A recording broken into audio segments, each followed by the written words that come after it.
तक़वा के लिहाज से रोज़ेदारों पर चंद वाजिब चीज़ें बयान करे। तो रोज़ेदार पर फ़र्ज़ है कि वो वाजिब अहकामात पर अमल करे और हराम करदा चीज़ों से बचे। वो हराम करदा चीज़ों का इर्तिकाब न करे, चाहे वो ज़बान से हो या अफ़आल से हो।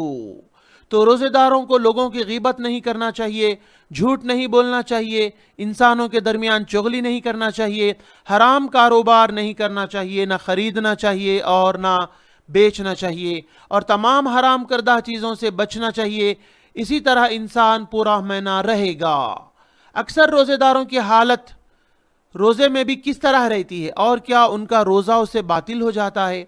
लेकिन अफसोस की बात है कि अक्सर रोज़ेदार आम दिनों में और रोज़े के दिनों में फ़र्क नहीं करते हैं और अपनी आदत के मुताबिक हराम कामों का इर्तिकाब करते हैं और उनको एहसास भी नहीं होता है। लेकिन उनका इससे रोज़ा बातिल नहीं होता है, अजर कम हो जाएगा।